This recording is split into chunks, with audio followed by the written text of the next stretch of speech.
kepada Ibu Marisa.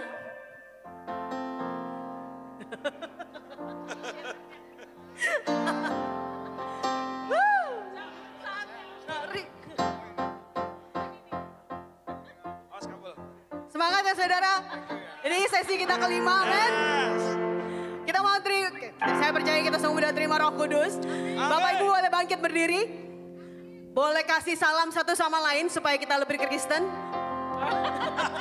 Kasih high five kanan kirinya. Coba disenggol. Masih sehat kan? Masih kuat? Kita Kristen ya. Masih Kristen, kita masih Kristen. Haleluya. Boleh kalau mau loncat-loncat dulu silahkan loh. Boleh digerakkan tangan, boleh gerakan kanan kiri. Stretch dulu, stretch. Stretching dulu, stretching. Saya percaya saya lagi berhadapan dengan gereja Tuhan yang luar biasa hari ini. Kami lagi berhadapan dengan gereja Tuhan, dengan jemaat Tuhan yang berapi-api, amin. Yang sudah bertobat, yang sudah dipulihkan, yang sudah yang kutubnya udah dipatahkan, amin. Beri tepuk tangan dulu yang meriah buat Tuhan kita. Haleluya.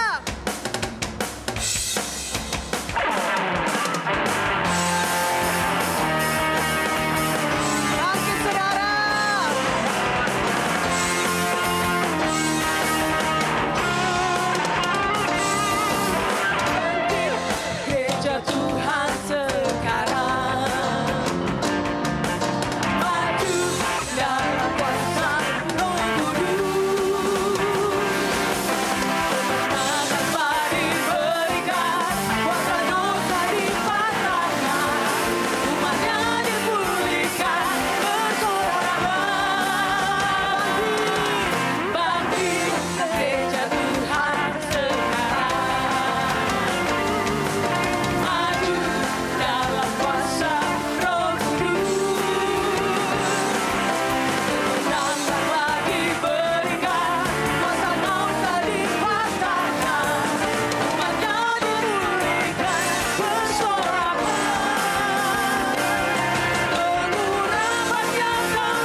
agar kami benar menjadi penggerak kebangunan rohani yang sejati, hidup berkenan dan menyenangkan-Mu. Ruangan ini pun sudah dipercik dengan darah Yesus. Inilah ruang lawatan, ruang kehadiran Tuhan, ruang perjumpaan khusus. Kami dengan Tuhan dan Tuhan dengan kami. Roh Kudus Tuhan, mari seleluasa mungkin Kau beracara dan menjamah kehidupan setiap kami.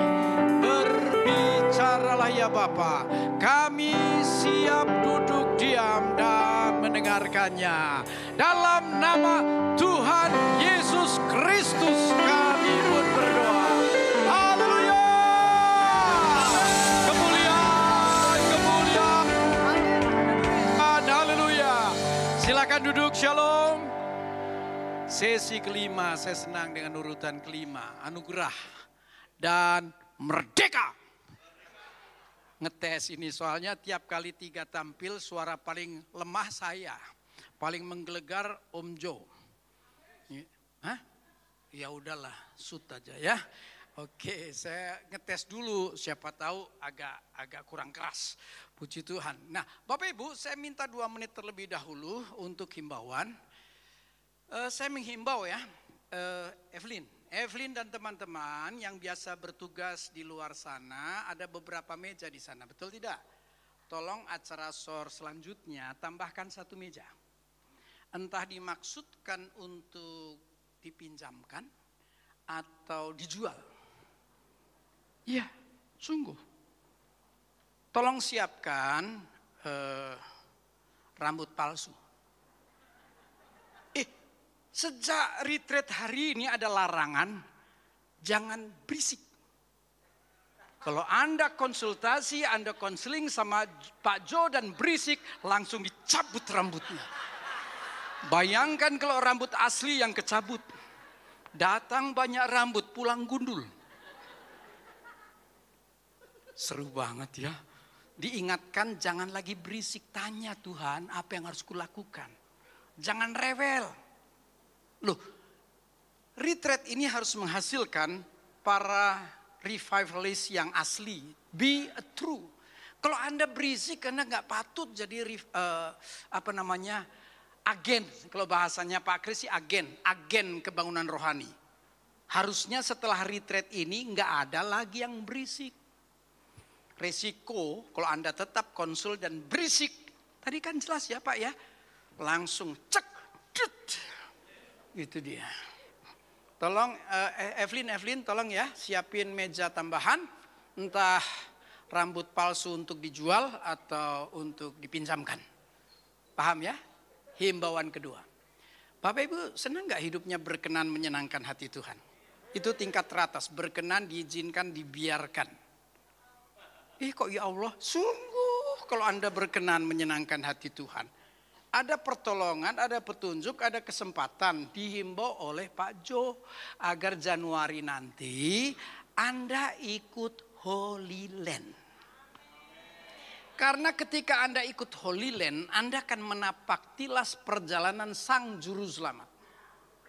Ketika Anda menapak tilas perjalanan Tuhan, sebenarnya di saat yang sama ada himbauan. Ayo berjalan bersama Tuhan bahkan seirama. Betul tidak? Tapi patut Anda tahu.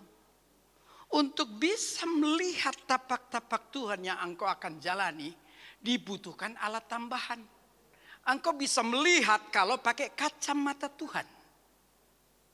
Kalau kacamata dipakai, kelihatan tapaknya. Kalau kacamata dilepas, hilang tapaknya. Begitu ya penjelasannya Pak Jo ya? Betul ya? Nah, berbahagialah Anda. Kalau Anda nanti ikut Holy Land, karena Anda pulang akan dibekali dengan kacamata Tuhan. Betul ya Pak Jo?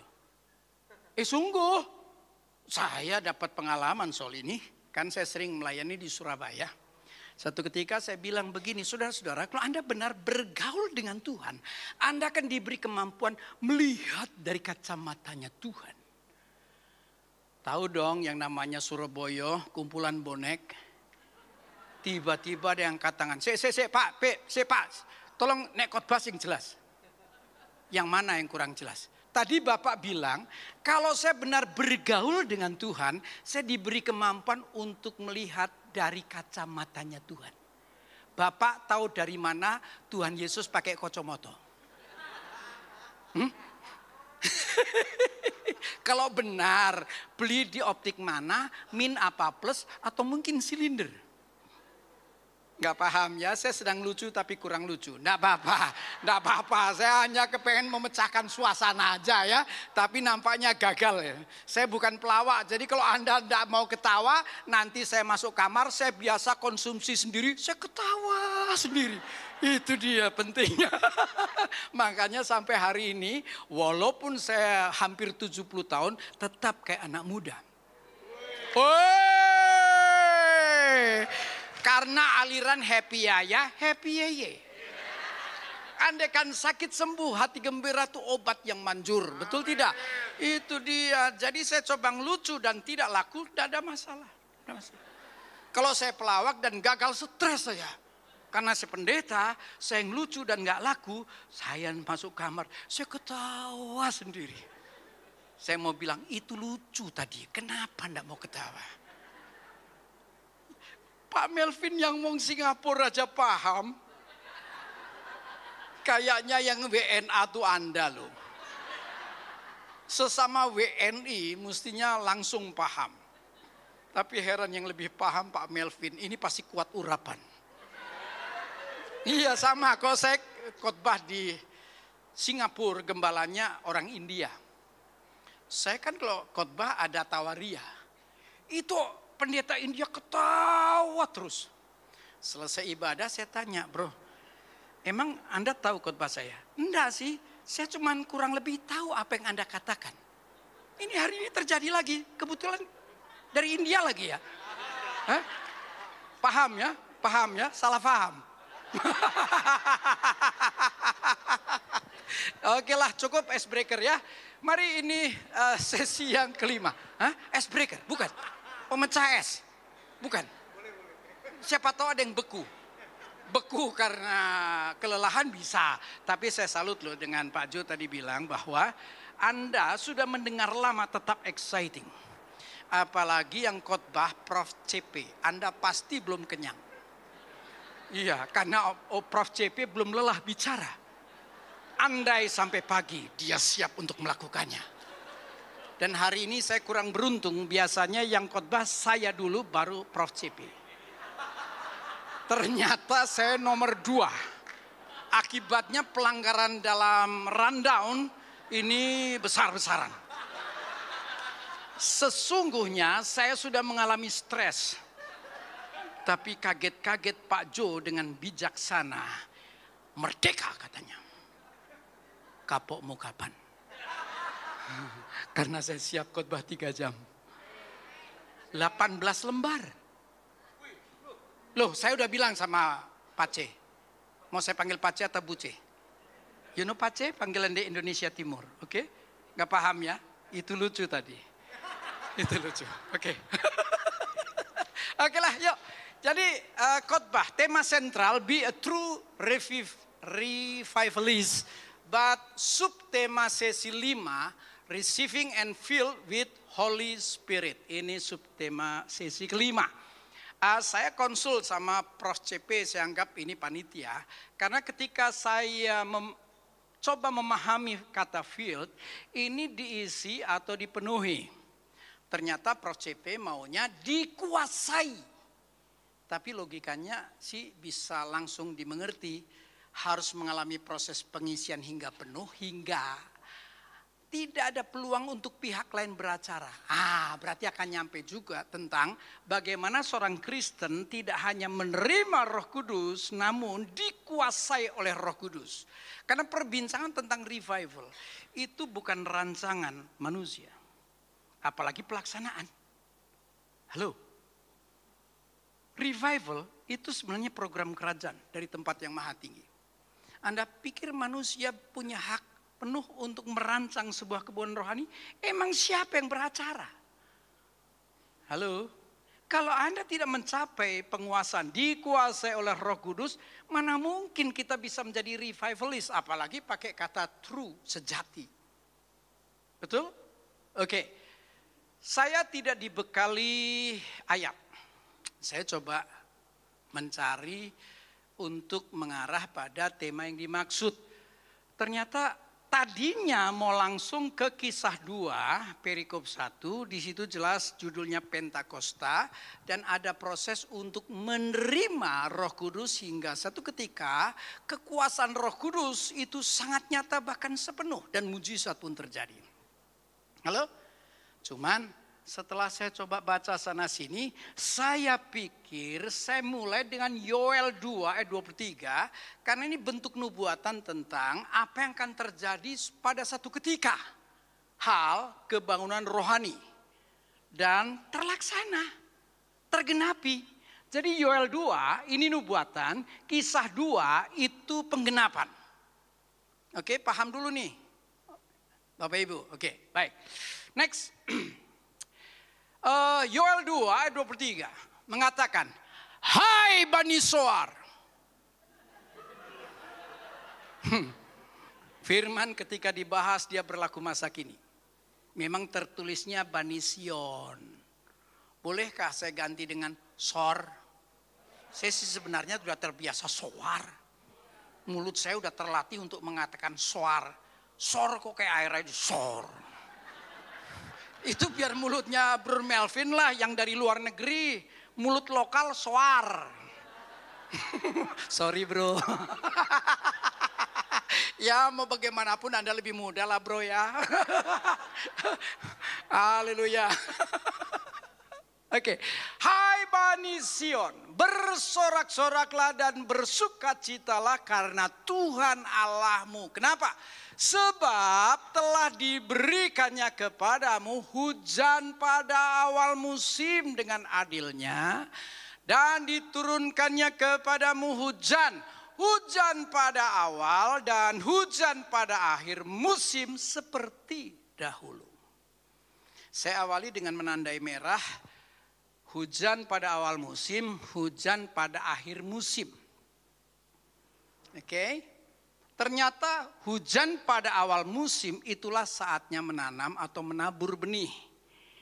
Ya, kalau dikaitkan dengan waktu hujan menurut kalender Ibrani itu masa atau musim gugur berlakunya atau terlaksananya di bulan Oktober. Retreat kita di akhir September, begitupun ulang tahunnya Sor. Kita pulang esoknya atau selisih sehari, Oktober ya. Saya mau bilang berbahagialah Anda kalau terus menjadi seorang yang menanam atau menabur benih. Berlatihlah bagi yang belum, tetap militan bagi yang sudah. Loh setidaknya kan sudah dilaksanakan dengan angka 600 lebih. Saya punya hak untuk menghimbau Anda, untuk memotivasi Anda. Kenapa? Ternyata hanya orang yang menabur yang diberi hak untuk menuai. Ya, hujan pada akhir musim itu saatnya untuk menuai. Ya, memanen. Tadi menanam sekarang memanen. Nah, menurut kalender Ibrani itu jatuh pada bulan Maret musim semi. Oke. Nah, Bapak Ibu, ternyata kenapakah ada hujan di awal musim dan di akhir musim? Dalam rangka memastikan tanah tetap subur dan hasil panen tetap melimpah. Itu pemahaman yang sesungguhnya. Sekarang metafora atau pemahaman rohani. Makna rohaninya. Ternyata ini kan nubuatan. Berkaitan dengan pencurahan Roh Kudus yang akan terjadi pada permulaan dan pada akhir zaman. Dalam rangka mempersiapkan umat Tuhan untuk tuaian besar dalam pekerjaan Tuhan. Anda siap? Padi telah menguning. Banyak pekerja yang dinantikan. Anda mau bilang nanti inilah aku, utuslah aku, atau dengan semangat, ini aku Tuhan, utuslah dia. Gak laku ya, pada lucu tadi. Dulu sih ketawa terbahak saudaraku, karena udah terlampau sering Anda, oh pasti begitu, oke?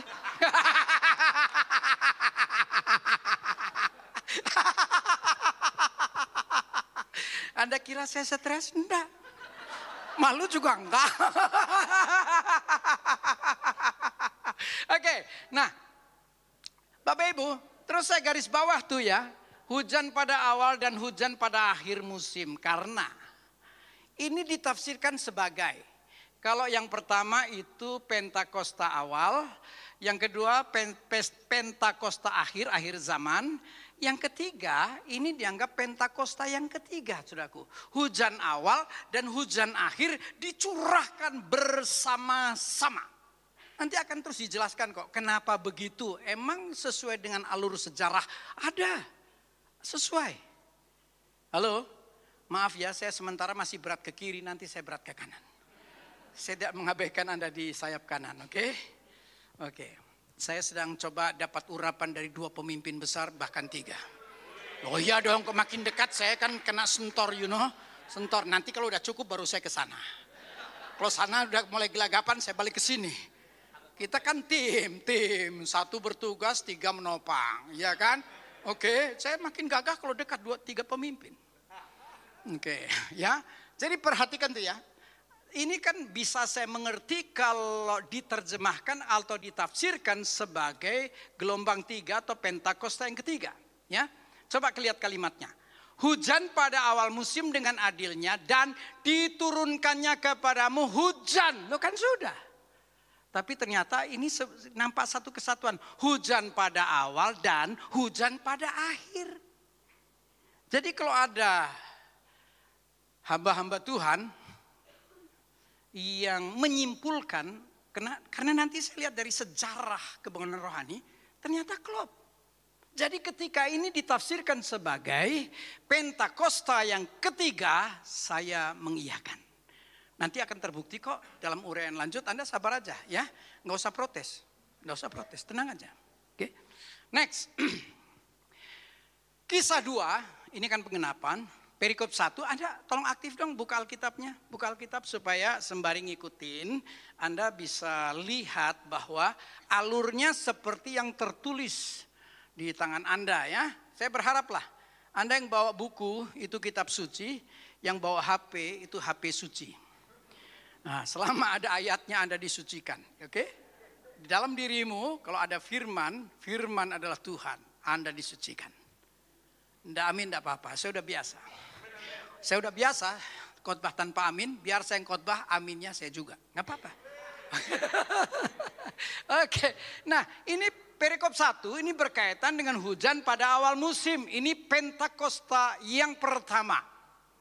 Ketika itu sudah nampak ada KKR, kebaktian rohani besar-besaran, karena ketika Petrus khotbah 3.000 jiwa dibaptis.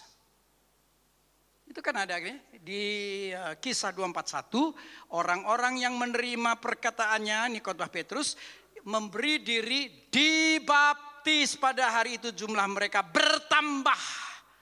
Ada angka 3.000 di sana, betul tidak? Awalnya, gegap gempita. Dalam perkembangannya nanti ternyata banyak yang tidak mudah. Ada banyak tantangan, ada banyak intimidasi, ada banyak ancaman. Ya, ternyata mereka yang bergelora untuk mendatangkan lawatan dan kebangunan rohani pun terjadi. Nantinya pun dikejar-kejar, apalagi di zaman Kaisar Nero. Mereka ditangkap, disiksa, dibunuh.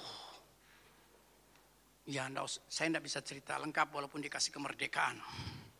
Yang penting mereka terus berkarya. Halo, pantang menyerah. Terus mendatangkan lawatan, terus memberitakan Injil, terus meraih jiwa-jiwa bagi kerajaan. Hingga satu ketika seorang kaisar dimenangkan, Kaisar Konstantinus Agung. Dan dia mengeluarkan Edik Milano. Pada tahun 313 Masehi. Ini dekrit, ya, sebuah keputusan dari otoritas yang tertinggi dengan kekuatan dilandasi hukum. Jadi nggak bisa ditentang. Jadi dekrit ini menyatakan bahwa semua aktivitas agama dibebaskan. Berarti kekristenan ketika itu, dikejar-kejar, dibunuh pun nggak gentar kok. Betul tidak? Apalagi ketika Edik Milano ini dikeluarkan dan kebetulan inilah kaisar pertama yang percaya. Ternyata ketika mereka bekerja lebih hebat, tidak sampai 70 tahun ya, tuh dari 313 ke 380 muncullah Edik Tesalonika yang dikeluarkan oleh Kaisar Theodosius yang menyatakan kekristenan menjadi agama resmi di seluruh kekaisaran Roma. Itu yang ditafsirkan sebagai ketika itulah gereja memenangkan dunia. Karena wilayah kekuasaan Roma sangat luas dengan populasi yang sangat besar. Jadi ini disimpulkan sebagai gereja dalam pelayanan berhasil memenangkan dunia. Terbukti berarti nubuat pertamanya dari tulisan Yoel tadi terbukti. Iya apa ya? Iya, kalau iya tolong manggut, tolong tersenyum, kelihatan gitu kalau Anda tanggap. Gak usah ditepukin, nanti dikira superstar, hamba Allah ini. Hamba Allah deh, jangan ditepukin. Jamaah, woi jamaah, haleluya. Ya, ini aja tahu Bro Melvin, lucu sekali. Yang lucu malah Bro Melvin. Oke, pembuktian satu. Ya. Nah ini di saat Pentakosta pertama, Petrus khotbah dan menyampaikan nubuat tentang Pentakosta akhir zaman. Ya, itu dia di perikop yang kedua. Oke lah, sembari jalan. Next. Kisah 2, sekarang saya bacakan bahasnya nanti. Ya, judul perikopnya jelas Pentakosta. Berkaitan dengan pengenapan Yoel 2 tadi. Yang dituliskan sebagai hujan pada awal musim, ya, awal Masehi, awal musim. Ketika tiba hari Pentakosta, semua orang percaya berkumpul di satu tempat. Tiba-tiba turunlah dari langit suatu bunyi seperti tiupan angin keras yang memenuhi seluruh rumah di mana mereka duduk. Dan tampaklah kepada mereka lidah-lidah seperti nyala api yang bertebaran dan hinggap pada mereka masing-masing. Karena Roh Kudusnya hinggap, maka penuhlah mereka dengan Roh Kudus. Lalu mereka mulai berkata-kata dalam bahasa-bahasa lain seperti yang diberikan oleh Roh itu kepada mereka untuk mengatakannya. Waktu itu di Yerusalem diam orang-orang Yahudi yang saleh dari segala bangsa di bawah kolong langit. Kalau mau dilanjutkan hingga ayat 13. Kenapakah berhenti di ayat 5? Tentu ada maksud, tapi menjelaskannya nanti. Next. Nah ini dia yang saya sebut tadi, khotbah Petrus, ya. Ketika Pentakosta pertama, Petrus khotbah 3.000 jiwa dimenangkan. Ketika itu muncul nubuatan tentang Pentakosta kedua, akhir zaman, Pentakosta akhir musim, akhir zaman, ya. Harusnya dibaca lengkap, tapi saya memenggal 2 ayat saja. Ini yang dikhotbahkan oleh Petrus, itulah sebabnya, tetapi itulah yang difirmankan Allah dengan perantaran Nabi Yoel, ya. Jadi Anda paham bahwa tadi bentuk nubuatan? Oke. Tetapi itulah yang difirmankan Allah dengan perantaran Nabi Yoel. Akan terjadi pada hari-hari terakhir, demikianlah firman Allah. Apa yang terjadi? Aku hanya besar akan mencurahkan rohku ke atas semua manusia. Maka anak-anakmu laki-laki dan perempuan akan bernubuat. Teruna-terunamu akan mendapat penglihatan-penglihatan. Orang-orangmu yang tua akan mendapat mimpi seterusnya. Baca sampai 21. Kalau mau lengkap terusin sampai selesai. Oke? Nah mari kita lihat sejarah gereja dunia. Tadi kan hingga abad keempat, gereja berhasil memenangkan dunia. Halo? Oke, hebat ya? Pentakosta pertama hebat sekali. Nah, sayangnya sesudah itu terjadi penurunan. Bisa dibilang 12 abad gereja senyap. Ini data sejarah gereja dunia. Baru mulai hidup, tapi ya nggak seberapa, abad ke-17. Ya, tapi KKR-nya, kebangunan rohaninya tuh baru terjadi awal abad 20.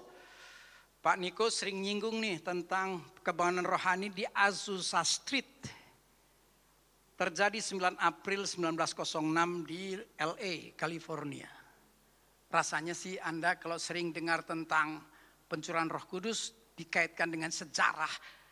Azusa Street ini sering dijelaskan. Tapi kan saya nggak akan bicara ini karena lebih pada tema sentral nantinya. Oke Bapak Ibu. Nah saya lanjutkan. Ini kan pergerakan kebuahan rohani akhir zaman. Tadi nubuatnya hujan pada akhir musim. Oke. Nah sekarang saya munculkan data dari World Conference of Evangelism, WCOE. Hasil penelitian lembaga misi ini hingga era 1980 ternyata kekristenan hampir 60%. Hebat bukan? Ini data WCOE. Oke? Nah, sebelum bicara Pentakosta 3 di mana kita akan bertugas sebagai be a true revivalist. Saya ingin membedakan dulu tentang tema yang diberikan ke saya. Next.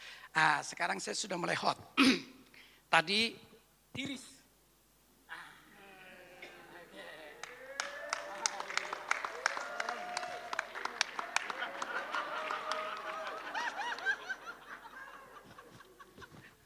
Pemimpin gua ini provokator banget.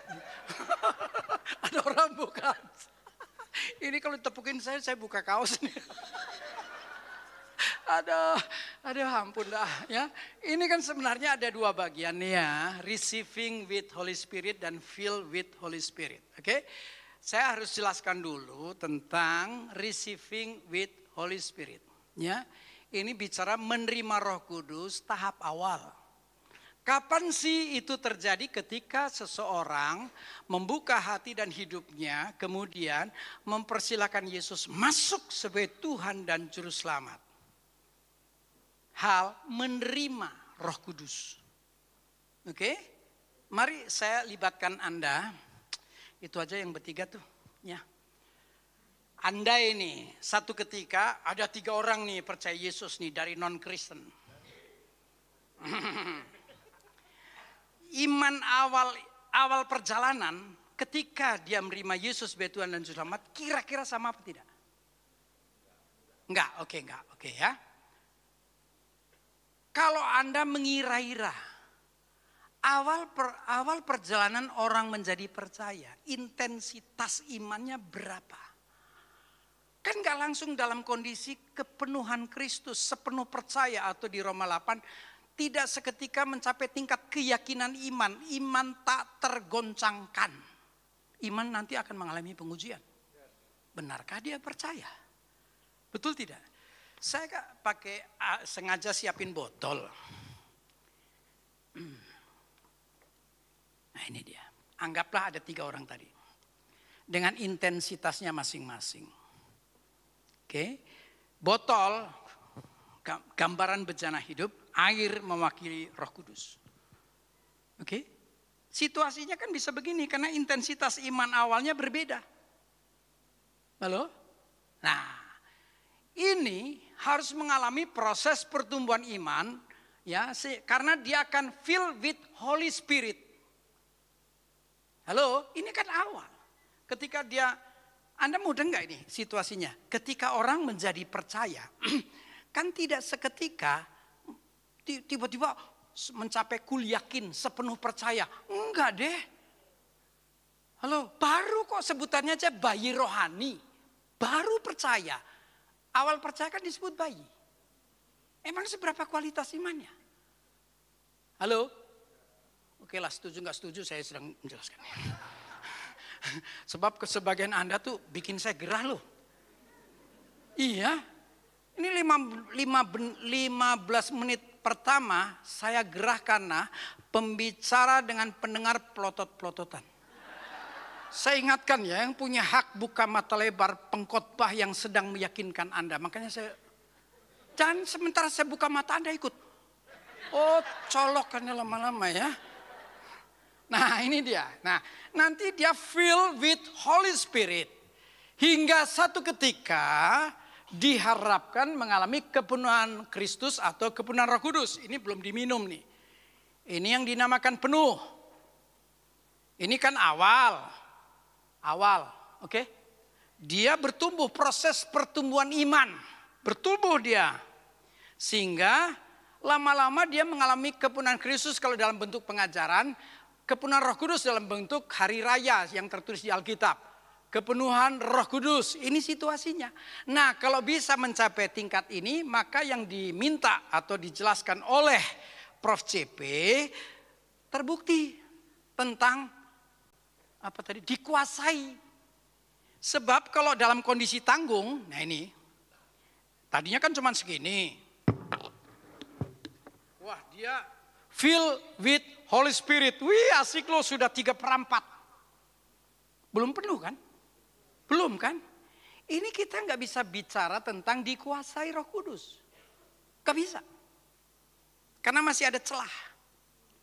Bagian yang ada air, Holy Spirit, Roh Kudus. Yang kosong, Roh Kuda. Ya kan? Iya. Yang ada air, rohani. Yang atas, rohana. Yang ada air, haleluya. Yang kosong, halilintar. Yang ada air, amin. Yang nggak ada, aman. Oke, halo Bapak Ibu. Saya sedang berusaha menjelaskan, tolong. Kalau iya, iya. Kalau enggak. Dan saya ingatkan ya, kalau respon tolong satu saja. Kalau Anda setuju, manggut-manggutlah. Kalau enggak, geleng-gelenglah. Ada yang 2 gerakan, jadi membingungkan saya. Sudah setuju, dia batalin. Enggak deh. Awas ya. 1 gerakan ya. Oke. Nah, saudara-saudara, hingga mencapai tingkat kebenaran Roh Kudus. Oke.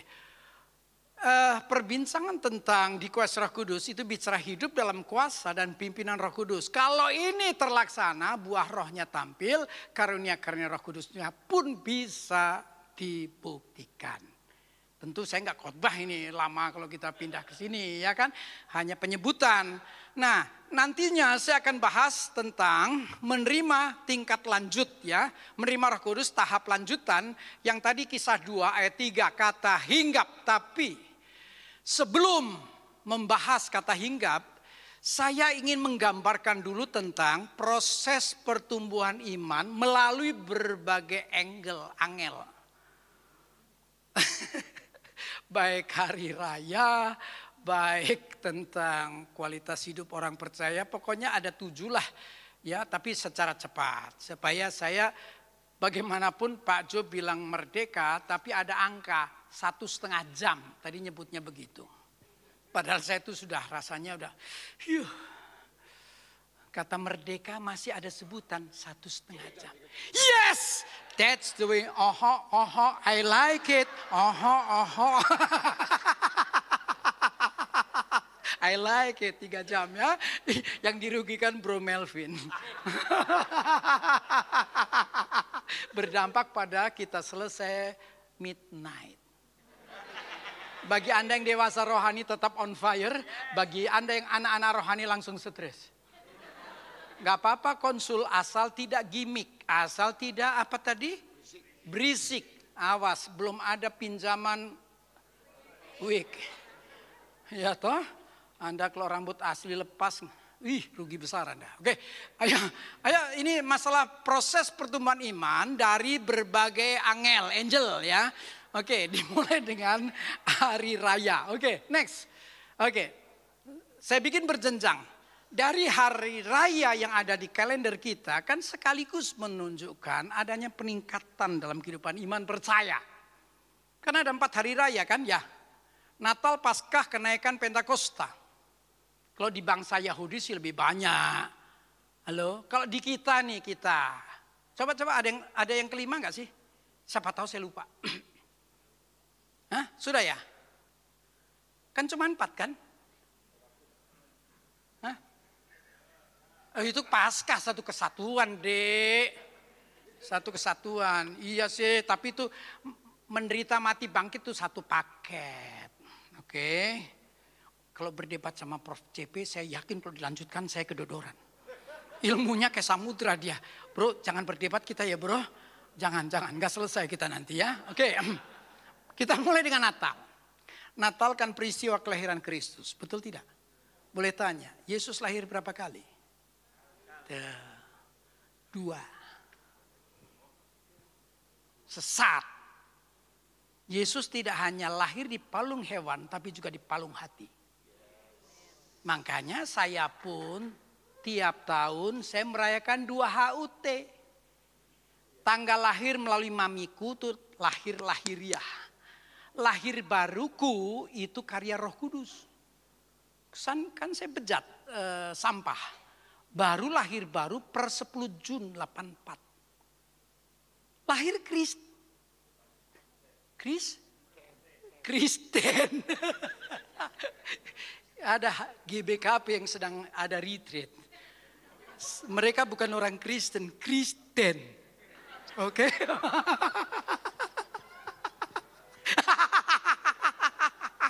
Ini resiko kalau dikasih jam khotbah di jam tanggung. Aduh, kenapa saya gak dikasih jam ideal ya? Oh Tuhanku kasih kekuatannya. Nah, Natal itu tentang lahiriah, sementara Paskah tentang ditebus lunas. Jadi jangan hanya lahir secara lahiriah, mari pastikan kita lahir baru. Baru? Iya, ya. Tapi kalau hanya awal ya ditebus lunas kita menyatakan diri bertobat tanpa bertumbuh, sayang. Sebab ketika kita bergerak ke hari raya ketiga kenaikan Isa Masih, pelajari di Lukas 24, siapakah yang dilibatkan, bahkan angkanya ada, ternyata itu para saksi. Para saksi yang dimungkinkan jadi saksi bagi Kristus itu siapa? Dipertegas di judul. Tulisannya semua murid, itu yang saya sebut sebagai kategori. Kalau Anda bukan murid Tuhan, bisa jadi kesaksian, bisa. Tapi kemungkinan jadi batu sandungan, lebih terbuka. Karena yang lebih dimungkinkan dia bertumbuh mencapai tingkat kualitas yang memuliakan Tuhan. Hanya yang dimuridkan. Loh, ini nanti ujungnya amanat agung. Mana mungkin Anda memuridkan sebelum dimuridkan? Gak bisa. Anda mau menggurui belum digurui. Tong kosong. Gak ono isini. Nek hamba Tuhan Jawa Timur yang hebat itu bilangnya hovlog.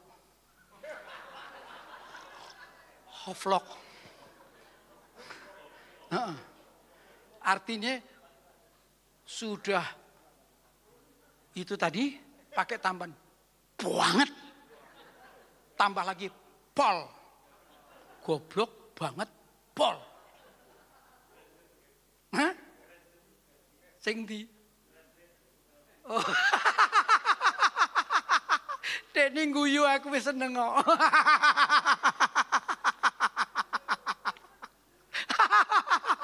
Ingat plenan di Singapura, gempalanya orang India guyu terus. Lah iki ono maneh siji. Diomong meneng ae.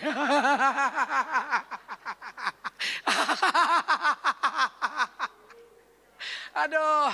Jadi lihat nih tentang proses penerimaan dari sudut pandang hari raya. Bertobat, berkualitas, bertugas. Ya, karena ketika kenaikan Isa Masih, kan kenaikan Yesus tidak di Yerusalem. Padahal di Yerusalem dipastikan puluhan ribu orang percaya, dimungkinkan ratusan ribu, jutaan gak ada data. Kalau puluhan ribu pasti, ratusan ribu mungkin. Tapi yang dibawa ke peristiwa kenaikan hanya 500. Siapakah mereka? Para saksi. Siapakah para saksi yang dimaksudkan? Di judulnya jelas, murid. Ada kategori di situ. Halo? Ada ayatnya, banyak yang dipanggil sedikit. Yang dipilih atau terpilih, kata dipilih kah terpilih itu kriteria. Adakah Anda memenuhi harapan Tuhan? Ada kriteria. Untuk bisa terlibat di peristiwa kenaikan, Yesus melakukan 3 langkah. Pilih, pilah, pisahkan. Muncul angkanya 500. Dan dibawa keluar dari Yerusalem untuk mengikuti peristiwa kenaikan. Dari sini, dari hari raya udah jelas nih. Bagaimana kita mau jadi revivalist? Kalau kita tidak memperjelas proses pertumbuhan iman kita. Oke, next. Oh, udah ada di bawahnya. Tentang kualitas hidup beriman berdasar Yohanes pasal 1, 2, dan 3. Pasal 1 menekankan pentingnya percaya. Pasal 2 menekankan pentingnya menjadi orang percaya yang bisa dipercaya. Nah ini tolong dibantu ayatnya ya. Yohanes 2 ayat 23 dan 24. Tolong operator, saya nggak bisa munculkan semua ya.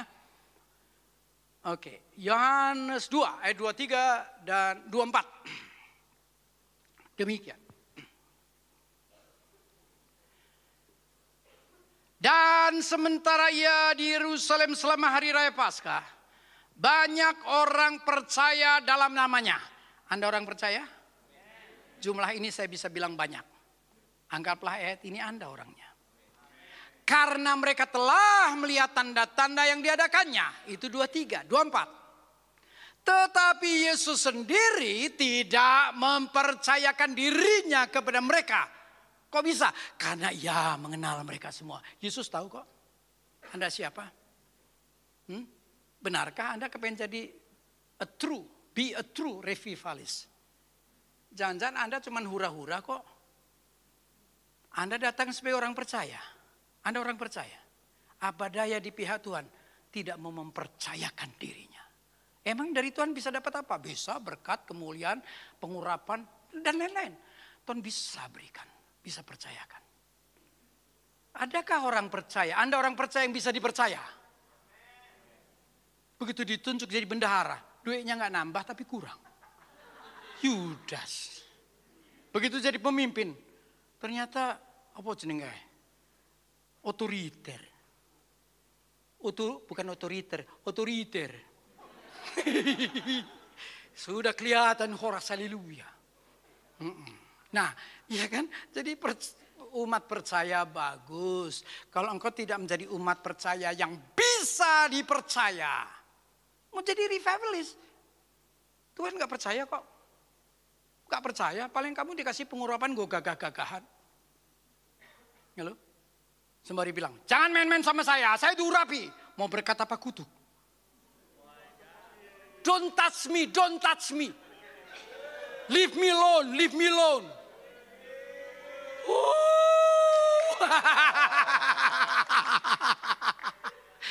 Ini sebenarnya khotbah polenong. Siapa mimpinnya ikut bereaksi nih piye ceritanya ya. Ya, nah jadi umat percaya, umat kepercayaan, umat mempelai, umat yang tak terpisahkan. Anda harus memastikan satu kesatuan dengan Roh Kudus kalau mau jadi revivalist. Be a true lagi. Oke, next. Ini kan penggambaran aja. Jadi nggak ada penjelasan rinci. Next. Hal peningkatan hidup beriman. Saya membagi kekristenan menjadi 3 tahap. New beginning, new creation, new era. Kan kebetulan Pak Jo bahas pertobatan, terus Pak Melvin juga membahas ya pertobatan ya.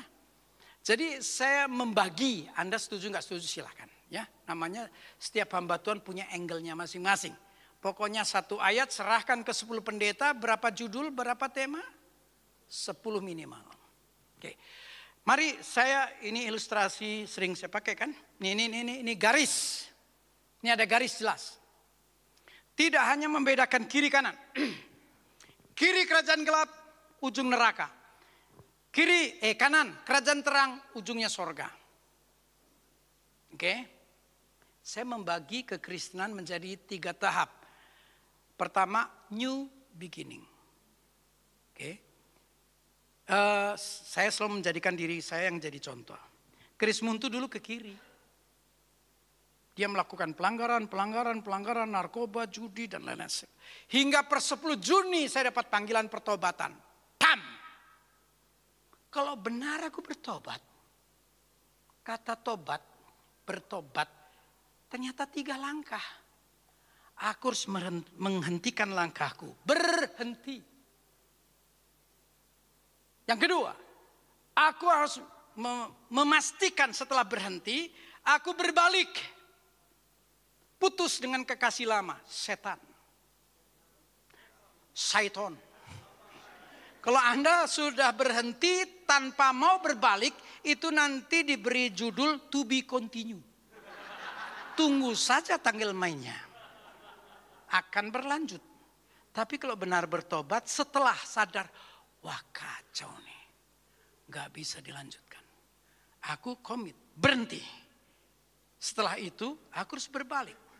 selesai aku dengan kamu. Gak ada urusan aku dengan kamu. Nah, aku udah ke kanan. Tapi kan areanya masih kerajaan gelap.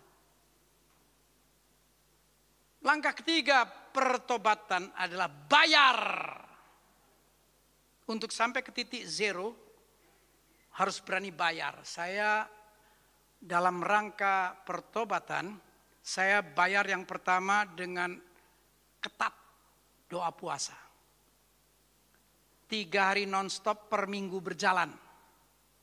Sejak saya dapat panggilan tobat, saya bilang, aku mau berubah.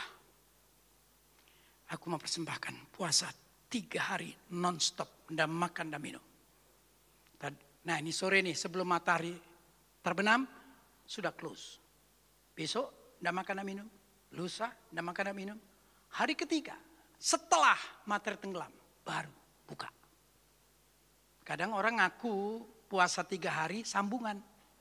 Malam ini makan, besok malam makan, lusa malam makan. Itu sambungan.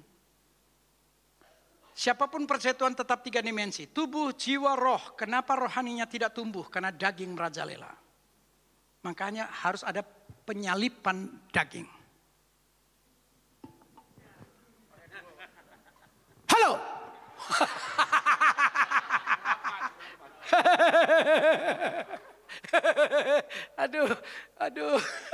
Aduh, dagelan banget nih orang. Oke, dalam rangka penyalipan daging. Ya kenapa kok manusia Kristen ada yang rohaninya imannya nggak tumbuh? Karena Anda membiarkan daging merajalela. Ya, nanti menjelang Paskah Roh Kudus ngomong di hati. Hey, Tuhan Yesus puasanya 40 hari. Kayaknya mau bilang, kamu cuma 3 hari. Tuhan Yesus 40 hari. Langsung bilang, enggak sanggup. Perpuluhannya mau. Jadi menjelang Paskah nantinya saya puasa non-stop 4 hari. Jadi prestasi tertinggi saya dalam hal puasa 4 hari. Sampai hari ini cuma itu aja. Ya. Nah, ini nggak perlu panjang-panjang. Yang kedua, tertib baca renung firman. Zaman cinta mula-mula untuk baca Kejadian sampai Wahyu hanya 2,5 bulan, paling lat 3 bulan. Kok bisa? Loh, hamba Tuhan belum payu, pengangguran. Gak paham, oke. Banyak waktu, ya kan, oke. Terus tadi puasa, baca firman, baca dan renung loh, meditasi Kristen. Menyukai pujian penyembahan, puji itu menghadirkan, puja itu mempertahankan hadirat. Militansi pelayanan. Nah, ketika saya bayar, sampailah saya satu ketika di satu titik, satu keadaan, ada kedamaian yang sangat dalam, air mata saya meleleh, tidak ada henti, dan sepertinya Tuhan berkata, kamu sudah bayar, nah. Saya mencapai titik ini. Halo? Apa mungkin ku bayar? Gak mungkin. Hutang dosa saya 3.000 miliar. Paling saya hanya mampu bayar 1 miliar. Ada kan di Alkitab? Halo? Perumpamaan 10.000 talenta.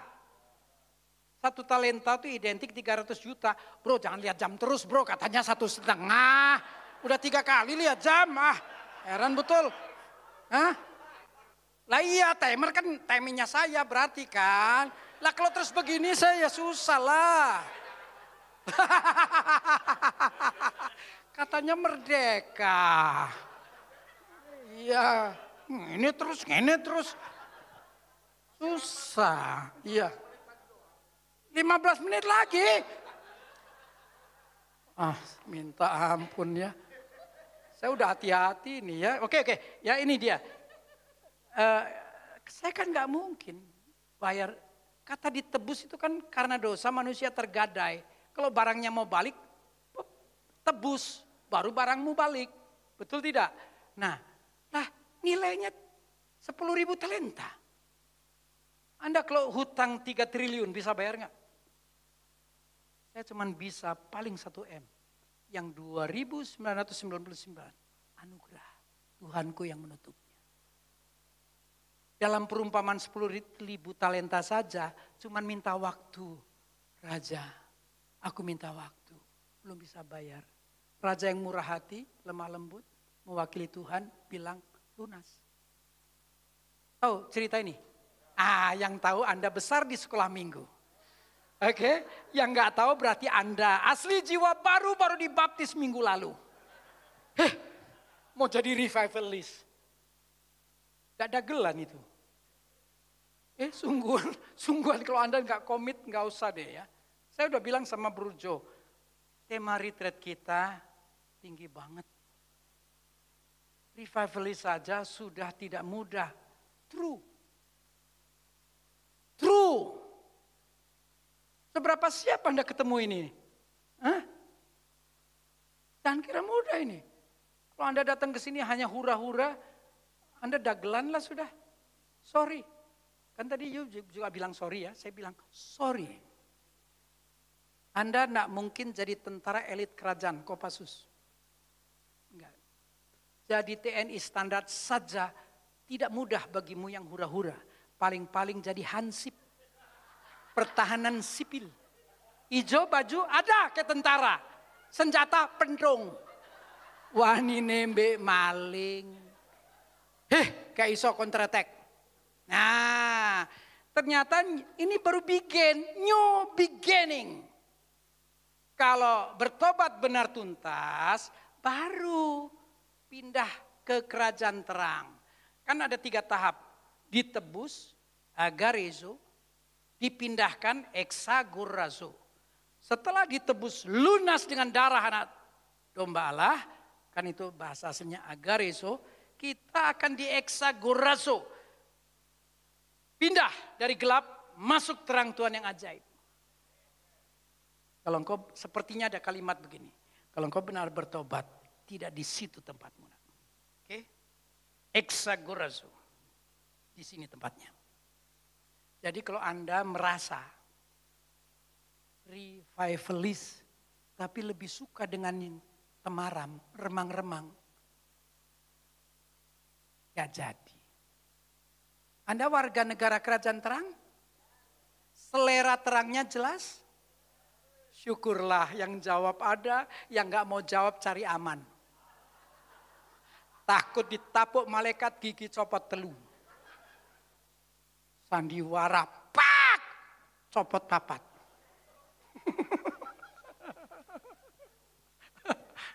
Oke, ya. Jadi kita dipindahkan ke kerajaan terang. Hebatnya lagi, kita diberi status baru. Kamu bukan lagi hamba, melainkan anak. Dulu di kerajaan gelap, kamu hamba dosa, hamba gak ada artinya. Dinja kamu. Tidak sekarang, kupindahkan. Kamu bukan lagi hamba, melainkan anak. Kamu ahli waris. Tak sadarkah Anda yang siap jadi revivalist, yang hadir hari ini semestinya kumpulan pangeran dan putri kerajaan. Seharusnya hidup dalam kemuliaan. Karena Bapa kita mulia. Coba tanya ke tetangga. Kalau dia pria, kamukah pangeran yang dimaksud? Kalau wanita, kamukah putri yang dimaksud? Tanya. Noleh kiri apa kanan, tanya. Kalau kelihatan mulia, memang ahli waris kerajaan. Ya kan? Nah sebagian Anda tuh kan gak mau noleh. Karena udah langsung tahu diri, baru mau noleh. Gak usah noleh, gue tahu lu siapa. Ngomong aja. Oke lah ya. Ini dia. Jadi new beginning baru bikin ini. Ya. Nah, baru masuk ke new creation, ciptaan baru. Ya. Jadi kalau kita memang bertobat, selesaikan tuh, berhentilah, berbaliklah, bayar. Jangan-jangan tahap ini pun tidak diselesaikan. Halo, saya bangga dengan Bapak saya. Ketika aku komit menyelesaikannya, ada banyak yang terbuka. Kan buat saya tidak mudah. Karena saya sampah kehidupan di masa lalu. Perjuangan mati-matian sampai saya putus asa, saya tabrakin kepala saya ke dinding. Penipu kamu, pembohong, pemain sandiwara, mati aja kamu, saya tabrak dinding.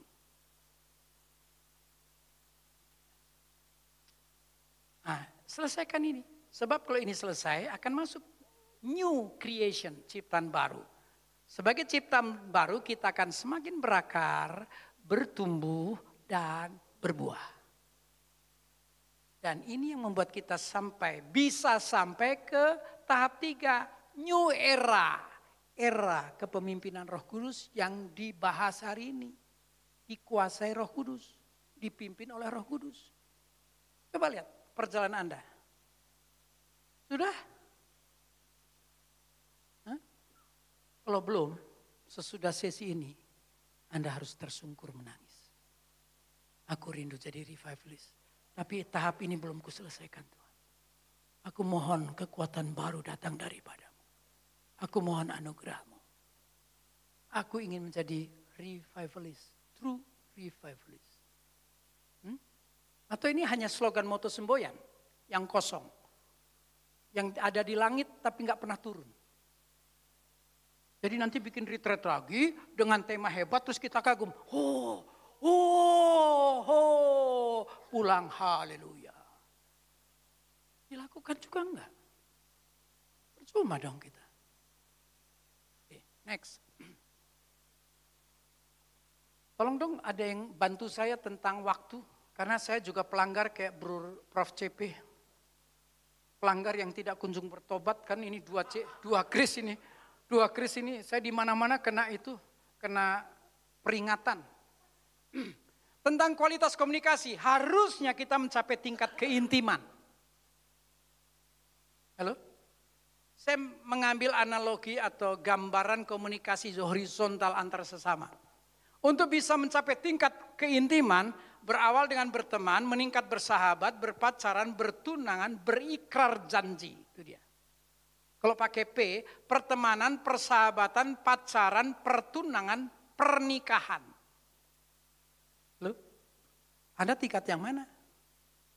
Kalau hanya dengan Tuhan, kualitas komunikasinya hanya berteman, pantes hari Kamis ada, entah di Sor Bandung atau Selasa di Sor Bandung, Kamis di Sor Jakarta. Ada minggu itu, minggu depan hilang. Hilang. Kok nggak datang? Alah minggu depan masih ada. Minggu depan nggak datang lagi. Kok udah 2 kali? Ilu heboh kayak mau kiamat. Ya cuman berteman. Halo, lu kata berteman, ketemu boleh nggak apa-apa. Kalau naik kelas, berteman baik itu kan sahabat. Ada teman biasa, ada teman baik. Ada kebutuhan ketemu, ada. Biasanya curhat. Anda curhat sama teman biasa apa teman baik? Betul? Cuman ini kan masih masuk sebutan Kristen pelarian. Anda bukan kan? Bukan, oke, semoga. Yang jawab nggak banyak.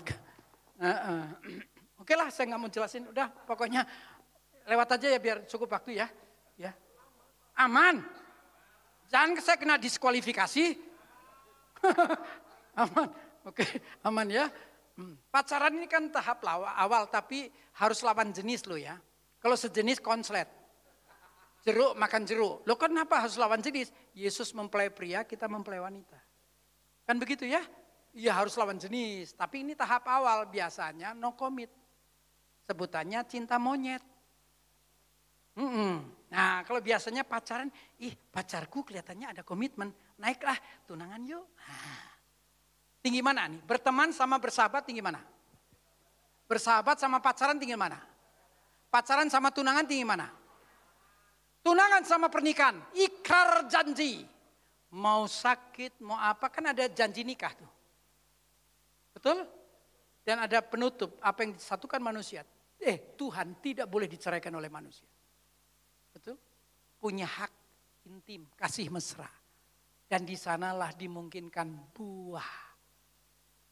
Halo? Kenapa, saya suka bilang, kenapa ada Noel, anak laki saya, karena papi maminya pernah berhubungan intim. Yang punya hak hanya tingkat 5. Karena sudah dilandasi hukum. Tunangan belum. Halo, emang tunangan boleh berhubungan? Tidak boleh. Tingkat 5. Kalau engkau intim dengan Tuhan, pantas. Nah, pantas apa? Ya poin 5. Poin 5, penggambaran pertumbuhan, proses pertumbuhan. Ini tentang kuantitas buah. Berdasarkan Yohanes 15 kan ada 4 jenjang. Berbuah, berbuah banyak, lebih banyak berbuah, berbuah tetap. Tadi siapa Bro CP yang menyinggung. Ya. Siapakah Kristen yang bisa berbuah? Kata Yohanes 5 ayat 2, ranting padaku. Kalau engkau tidak melekat, tidak ada harapan. Kan lagu sekolah minggu, Yesus pokok dan kita carangnya.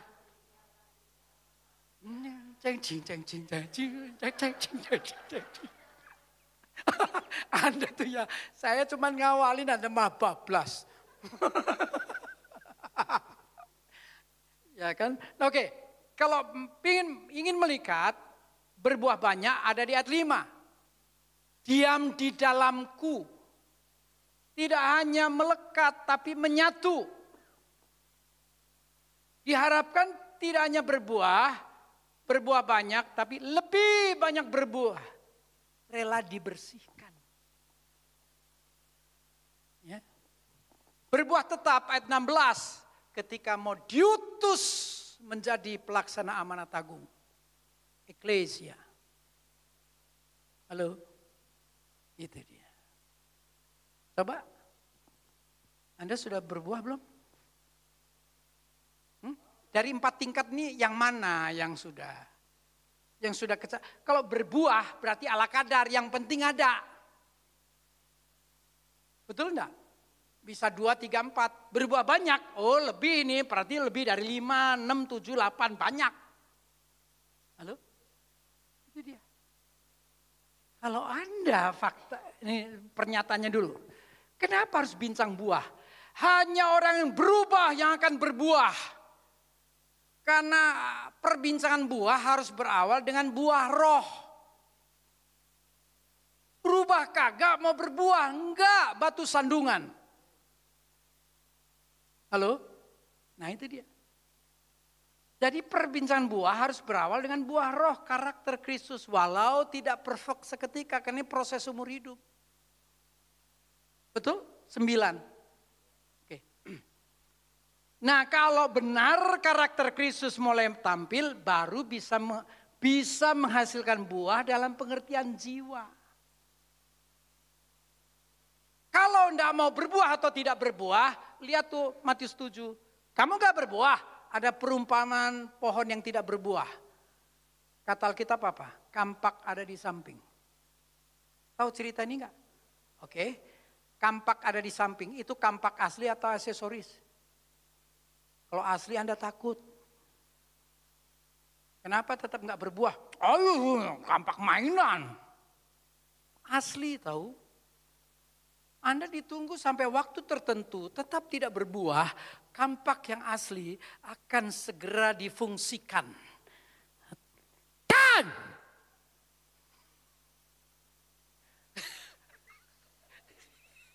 mana ada tebang pohon pelan, dang, kapan tumbangnya? Tuh kan? Kenapa saya harus keras? Karena sebagian Anda memang melihat saya, tapi heran. Saya dilihat tapi tembus ke belakang sana. Hei, ini yang dilihat. Kebangetan Anda itu loh. Kayaknya memperhatikan saya kan lihat mata Anda mata nanar bukan mata segar. Mata yang kebanyakan kedip. Kalau mata segar enggak Anda fokus ke sini. Heran kayak nyenengin saya dilihat tapi enggak fokus ke sono. Itu tembok pun tembus, doilah. Sampai Hong Kong, sampai Dufan, sampai mana. Ya ampun, orangnya di sini pikirannya nerawang. Ya. Anda tidak berbuah, kemungkinan satu Anda ditebang dan buang. Kemungkinan kedua dikutuk. Pohon ara yang tidak berbuah. Bedanya yang ditebang, dibuang, hilang dari pemandangan. Kalau yang dikutuk, dia kata Alkitab seketika kering. Itu ada ayatnya tuh, baca aja tuh. Yang dikutuk tetap ada jadi bahan tontonan. Ini Kristen nih. Gak patut nih Kristen begini. Gak patut. Ini revivalis. Yang ditebang hilang. Tapi Anda dilempar ke lautan api. Ya, aku bayar lunas kamu. 3 triliun. Dan aku tidak terima apa-apa. Tidak ada hasil dari penebusanku. Tang! Ya! Kemungkinan kedua. Kau tak akan berbuah lagi. Selesai, kering. Tapi kan dia masih dilihat. Kira-kira Anda yang mana? Atau mau yang ditebang atau dikutuk? Yang mana maunya? Mau yang mana? Enggak mau dua-duanya? Jadilah revivalist. Berbuahlah bagi kerajaan. Itu dia. Yang keenam. Hal pemuridan.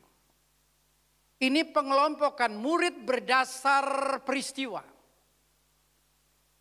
Peristiwa kenaikan angkanya ada 500. Peristiwa Pentakosta angkanya ada 120. Peristiwa pengutusan perpasang ada angkanya 70. Tim inti, saya cuma tulis tim inti karena kemanapun Yesus pergi mereka ada. Tim 12. Peristiwa Taman Getsemani, Petrus, Yohanes, Yakobus. Oke? Anda yang mana? Tadi kan sudah bilang tuh, kenaikan Isa Masih tentang banyak yang dipanggil sedikit yang memenuhi kriteria dipilih. Tuhan melakukan pilih, pilah, pisahkan. Dari jumlah puluhan ribu mungkin ratusan ribu. Tuhan tahu mana yang berkualitas, mana yang tidak. Itu namanya pilih. Pilah pengelompokan. Pisahkan dibawa keluar Yerusalem. Dan kelompok ini ketika peristiwa kenaikan menerima berkat, pencurahan berkat eulogia dalam peristiwa kenaikan. Tapi sesudah itu Yesus berkata, kembali ke Yerusalem, nantikan pengenapan janji Bapa tentang Pentakosta. Yang nurut berapa? Yang nurut berapa? Gugur 380. Ini ternyata ada yang menafsirkan ini aktivis. Ternyata 3/4 aktivis motifnya berkat hamba upahan. Jadi setelah ikut peristiwa kenaikan, dapat pencurahan berkat eulogia dengan 4 kepastian, 4 jaminan. Begitu diperintah kembali ke Yerusalem, yang 380 nyimpang. Yang penting sudah dapat berkat. Yang 120 ke Yerusalem, apapun risikonya. Karena dimanapun kalau pentolan ditangkap, pengikut dikejar. Emang tahu 10 hari kemudian? Enggak tahu. Bro, benarkah? Waktu perintah turun emang sudah ada sebutan. Kamu balik ke Yerusalem 10 hari lagi Pentakosta. Enggak ada data kan? Enggak ada data. Saya tanya karena dia profesor. Takut salah. Jangan bro, nanti kita debat. Saya enggak bisa jawab lagi. Oke? Ya. Nah, pengutusan. Siapkah Anda diutus? Diminti, lepaskan semua, ikut Tuhan. Kalau Getsemani, ini menjelang klimaks pelayanan. Siapkah jadi martir? Walaupun terbukti tinggal 1 nanti. Yang tinggal di kaki Yesus, tinggal Yohanes. Berlakulah ayat yang berkata, barang siapa takut kehilangan nyawa, dia akan kehilangan nyawa. Barang siapa takut kehilangan nyawa demi untuk aku, dia mendapatkannya. 12 murid, 1 pengkhianat, tinggal 11. Yang tetap di kaki salib hanya Yohanes, 10 martir. Takut kehilangan nyawa, ayatnya berlaku. Takut kehilangan nyawa, kamu kehilangan. Kalau kamu berani kehilangan nyawa, Yohanes di kaki salib. Yohanes mati tua di Pulau Patmos, terima wahyu. Halo, proses nih. Kan katanya mau jadi revivalist. Ya, jadi minimal itu di angka kenaikan tuh. Sebab di bawahnya angka 500 itu kalangan kebanyakan jemaat pada umumnya. Grace Road. Orang bilang, Pak, jangan rumit Pak. Yang penting masuk sorga. Betul dibanding neraka. Tapi saya tertarik untuk turut memerintah di kerajaan 1000 tahun. Makanya tetap laksanakan misi hingga 641 dan di dalamnya berulang kali saya hampir mati dan saya tidak mundur sampai hari ini. Oh, kenapa? Karena aku ingin bekerja bagi kerajaan. Memuliakan Bapakku. Halo? Bersiaplah. Waktunya enggak lama lagi. Kenapa mau menunda dan menunda? Hah? Jangan tunda. Waktunya sudah tidak lama lagi. Anda mau berdalih. Ih, karirku sedang pesat-pesatnya. Ih, bisnisku sedang berkembang. Silahkan. Silahkan raih seluruh dunia. Tapi apa artinya kalau jiwamu binasa? Selesai kau. Ambillah waktu bagi kerajaan. Jadilah revivalist. Oke. Nah, itu 7 saya nggak usah bahas lah ya. Tentang rute perjalanan. Yuk, next. Next. Nah, ini baca. Tadi kan dilewatin. Sekarang baca, nantinya bahas. Ya kan? Boleh. Boleh nggak boleh. Saya pengkhotbah. Saya sedang melakukannya. Saya salah. Aduh. Tadi udah dibaca, saya nggak mau baca lagi lah. Udah kan, udah dibaca tadi. Ini hanya menampilkannya lagi, oke? Saya nanti dulu. Begini, coba dulu terus turunin. Saya pengen tahu selanjutnya. Saya nggak ngikutin. Oke, turunin lagi ke tempat tadi. Nah ini ya. Bapak Ibu, sebagian orang terkecoh, dikira siapapun tanpa kecuali akan menjadi target Pentakosta atau kepenuhan Roh Kudus. Kenapa bisa terkecoh? Lihat tuh ayatnya. Ketika tiba hari Pentakosta, semua orang percaya berkumpul di satu tempat. Mengesankan tanpa kecuali. Ngerti nggak? Padahal ini pengecualian. Loh, ini kan tanpa kecuali semua orang percaya kok. Hey. Semua orang percaya yang dimaksudkan di bawah Yahudi Saleh. Waktu itu di Yerusalem diam orang-orang Yahudi Saleh dari segala bangsa di bawah kolong langit.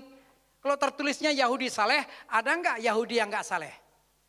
Ini Yahudi dari segala bangsa di bawah kolong langit kumpul di Yerusalem. Yang kumpul yang mana?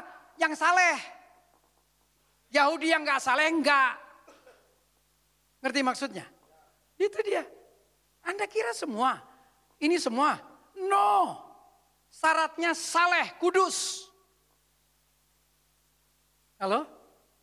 Yahudi saleh. Jadi kalau ditarik ke masa kini, muncul pertanyaan. Ini kan Yahudi saleh berarti bangsa Israel yang saleh. Kita kan Israel juga.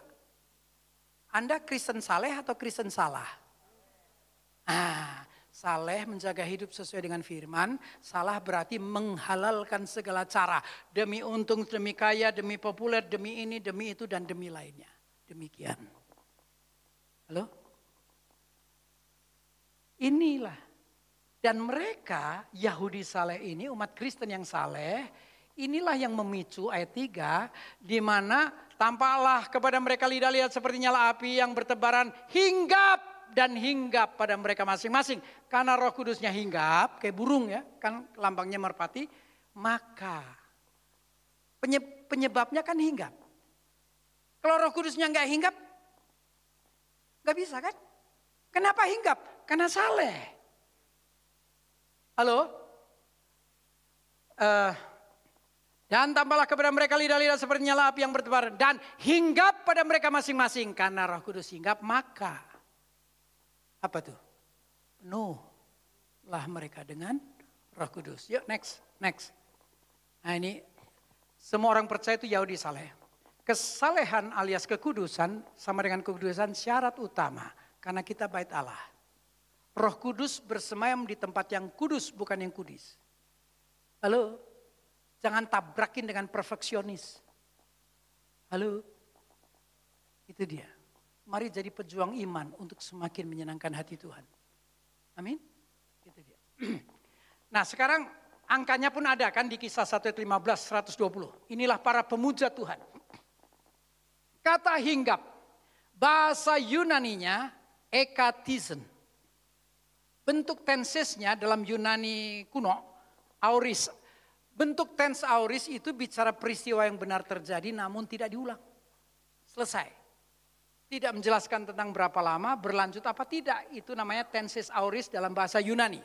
Pernah terjadi, pernah dilakukan, tetapi tidak berulang-ulang.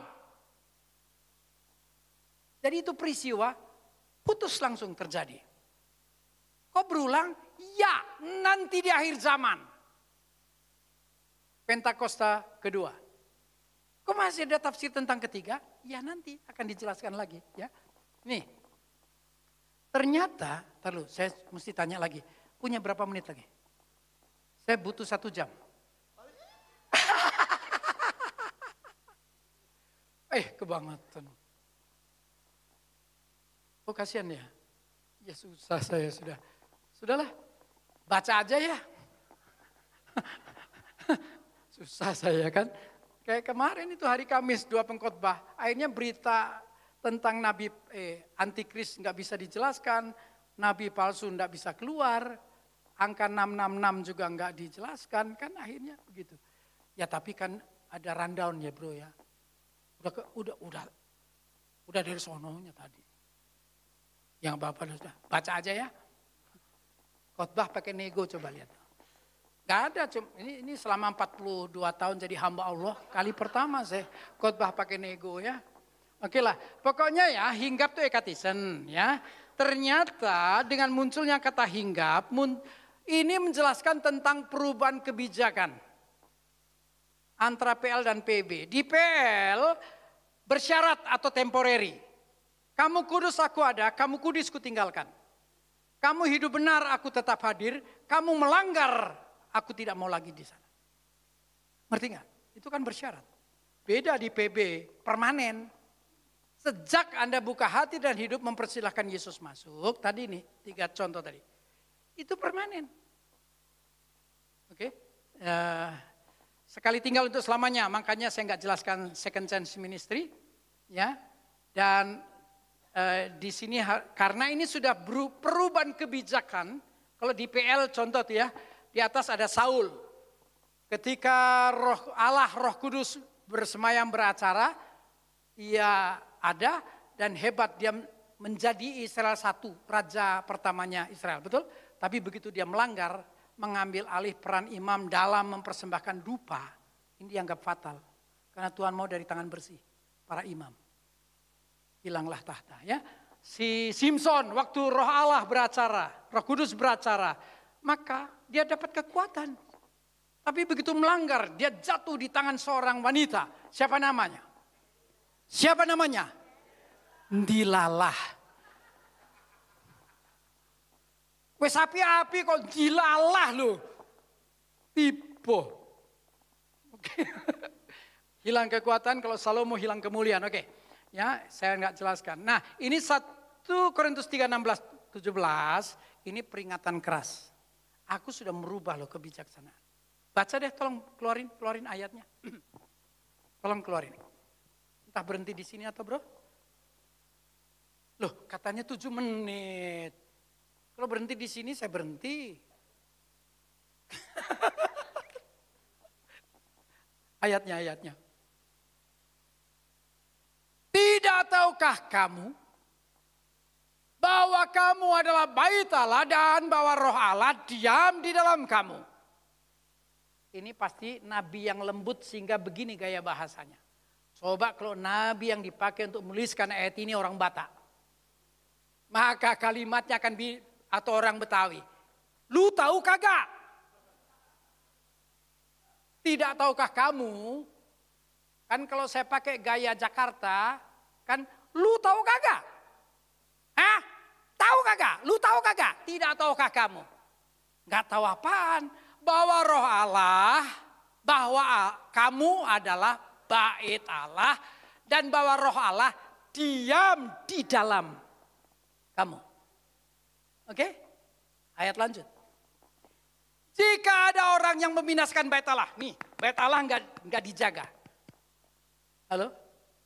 Kalau sampai kamu tidak jaga, kalimatnya membinasakan bait Allah, mesti ada penjelasan rinci ya, lewat. Maka Allah membinasakan dia. Kalau kamu tidak jaga ya, aku udah rubah kebijaksanaan. PL bersyarat, kamu jaga hidup aku ada, kamu langgar ku tinggalkan. PB permanen. Ini sudah perubahan kebijaksanaan. Kalau kamu tidak jaga nih bait, akan kuhancurkan kamu ya. Jika ada orang yang binasakan bait Allah, maka Allah akan binasakan dia. Sebab bait Allah adalah kudus. Dan bait Allah itu ialah. Bait Allah itu ialah. Bait Allah itu ialah. Pinter dari awal. Kalau di gereja lain, bait Allah itu ialah kamu. Bait Allah itu ialah kamu sampai 3 kali. Hei, berani kamu, pendeta, kamu. Masa saya cocol kamu ya. Oke, lanjut. Yuk, 4 menit soalnya. Yuk. Kok, aduh gimana caranya ya. Udah lanjut lagi. Kesini aja nih, World Conference Evangelism. Saya tidak tahu Anda tersinggung apa tidak, saya hanya mengambil data.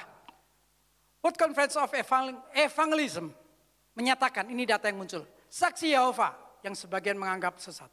98% pengikutnya aktif bersaksi door to door, mulai remaja hingga kakek nenek.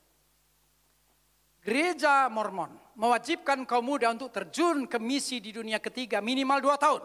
Mereka sangat antusias walaupun bayar sendiri, pakai biaya sendiri, dan orang tua sangat bangga anaknya terjun ke ladang misi. Setelah di ladang misi, mereka jadi pengusahakah, jadi berkarirkah, begitu punya income, mereka mendukung dana misi. Mormon juga sebagian mengatakan sesat. Oh iya, tapi lihat hal revival, kebangunan rohani. Lihat, mereka berani melakukan door to door sama lembaga, sama kelompok yang dianggap sesat. Begitupun Mormon. Sekarang bicara kaum Kedar, militan di semua negara dunia. Mereka berani meledakkan dirinya demi membela agama. Next, bagaimana kekristenan? Kekristenan, gerakan misi terbatas pada para rohaniawan atau pemimpin. Jemaat masih berpola sama, datang duduk diam dengar doa dana. Jemaat belum tersentuh kewajiban untuk melaksanakan perintah amanat agung atau pekabaran Injil. Para gembala, para pemimpin rohani seringkali terjebak persaingan antar denominasi. Ini saya termasuk sensitif. Kalau sampai di soar ada merasa lebih hebat dari lembaga lain, ini saya sensitif. Apalagi kalau merasa lebih hebat dari induknya. Ini saya sensitif. Sungguh saya sensitif. Semua kita ada karena anugerah. Saya justru mengusulkan, ayo kembali membangun tembok Yerusalem yang runtuh. Karena sejarah gak bisa disangkali. Jangan kacang lupa kulit. Sungguh, tubuh Kristus akan semakin mulia ketika kita bergandengan tangan. Jangan ada yang runtuh. Kembali bangun Yerusalem, tembok Yerusalem yang runtuh. Hidupkan kembali. Saya percaya, Sor akan dapat kemuliaan dari Bapa. Jangan pernah merasa, ini data dari lembaga dunia. Ada tokoh nanti Reinhard Bonnke. Anda mau bilang, ini data apa? Reverend Dr. Reinhard Bonnke ada di sini. Ya, nanti. Oke, hasil penelitian lembaga misi ini menunjukkan penurunan persentase hingga 33%. Padahal era 90 tadi hampir 60%. Coba anjlok kan? Ini yang nanti masuk ke perbincangan tentang Pentakosta yang ketiga. Hujan awal, hujan akhir dicurahkan bersama-sama. Iblis dengan waktu singkat berpacu dengan waktu untuk menjatuhkan semua orang. Tuhan akan menjabal porsi pengurapan agar kerajaannya tidak hanya bertahan tapi memenangkan peperangan. Halo? Itu dia. Ya. Hampir semua gereja saat ini kehilangan semangat amanat agung Tuhan Yesus yang ada dalam Matius 28. Next. Reinhard Bonnke berpendapat, gereja yang tidak mencari jiwa-jiwa terhilang sebenarnya gereja yang terhilang. Itu gereja. Orang Kristen per pribadi yang tidak terbeban mencari jiwa-jiwa yang terhilang. Sesungguhnya adalah orang Kristen yang terhilang. Jim Elliot, martir di pedalaman Nicaragua, penginjil yang gugur di medan misi. Dia mengatakan akhirnya dalam komunitas anak Tuhan cuma ada 2 kelompok. Kelompok yang sibuk berteori, membahas, berdebat, menelaah amanat agung, kelompok 1. Kelompok 2, kelompok yang menjalankan dan menghidupi amanat agung. Kita ada yang mana?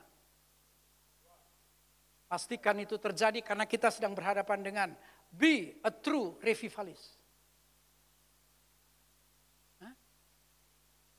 Coba bayangkan. Masa kita kelompok 1 yang pintar membahas tanpa melakukan? Dulu ada slogan yang mendunia, menangkan jiwa berapapun harganya.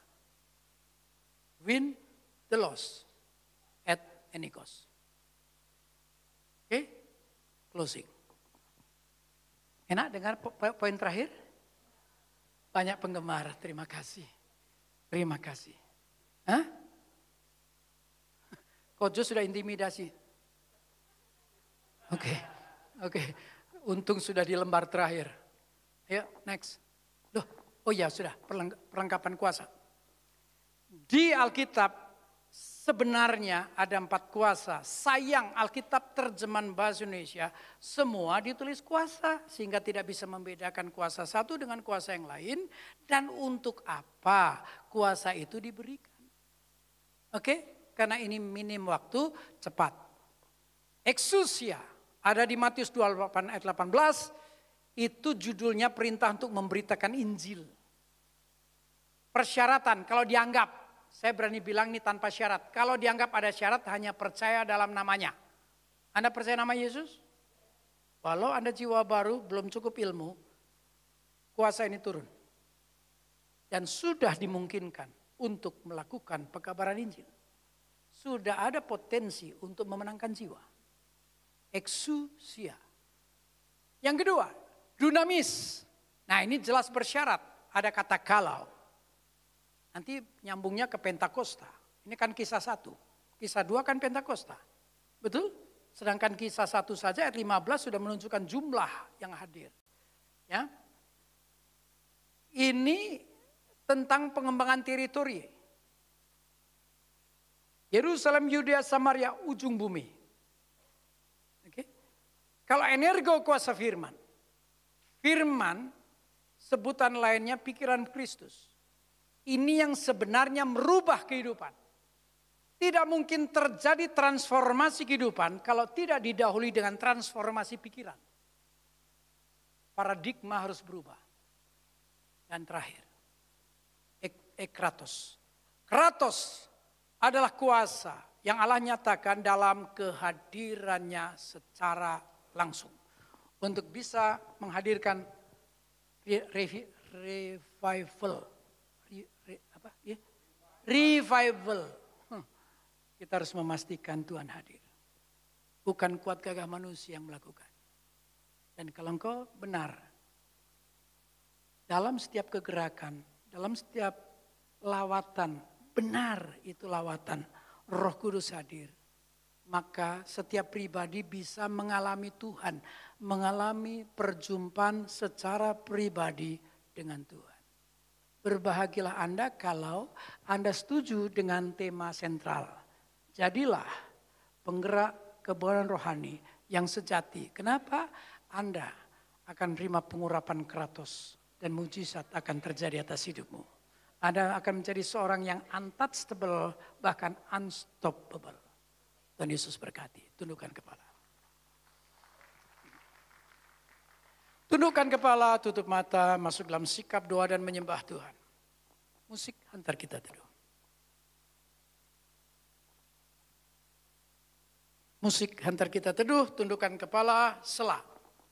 Berhentilah sejenak dan renungkan setelah kau membaca pun mendengarkan firman. Jangan tetap menjadi berita, hanya logos. Biarlah menjadi rema, ada pesan-pesan khusus, kuasa firman yang mengubah hidup bekerja. Ayo sembah Tuhan. Anda yang mengiyakan tema sentral, aku mau jadi penggerak kebenaran rohani yang sejati.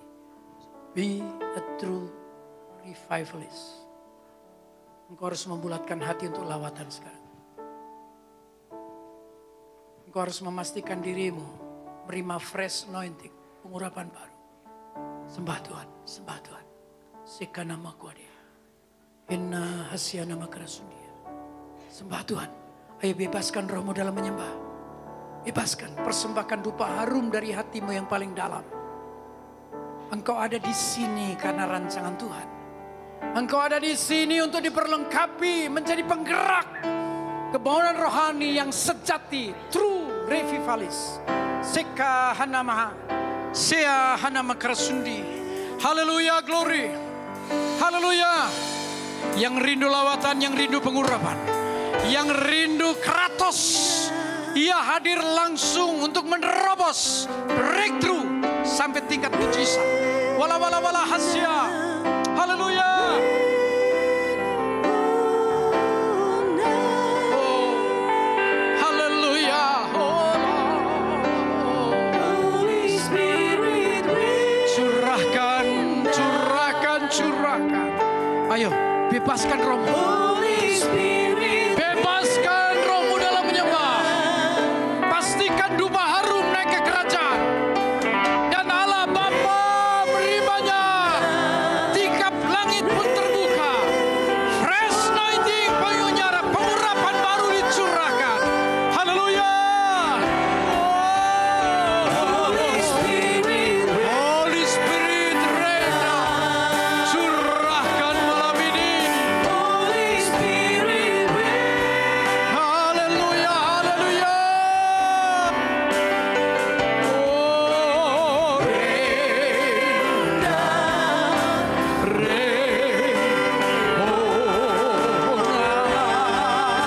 haleluya. Oh Lord, haleluya. Undang Roh Kudus. Buka hatimu, aktifkan iman dan roh. Saatnya lawatan. Saatnya kau terima pengurapan baru. Saatnya Kratos diberikan bagimu yang siap. Haleluya. Oh, rain down. Rain down. Haleluya. Haleluya. Oh Lord, yang rindu menerima Kratos, angkat tanganmu. Angkat, angkat, katakan ini aku Tuhan. Rindu. Be a true revivalist. Oh Roh Kudus, lihat, lihat umatmu, lihat hamba-hambamu yang siap bekerja bagi kerajaan. Wala wala wala wala wala hasya.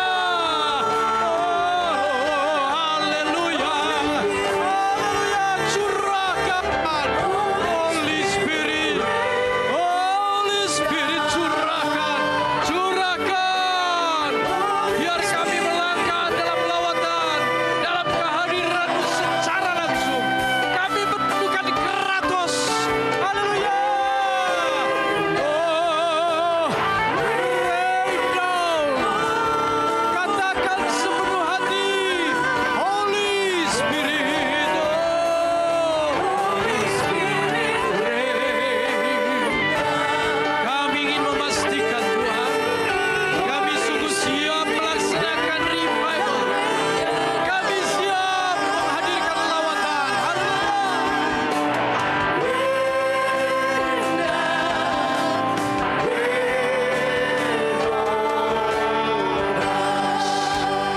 Kami percaya Tuhan, kami sedang diberesi dari dalam.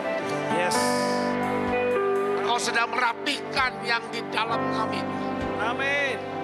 Mengucap syukur hari ini, Engkau persiapkan dasar dari hati kami.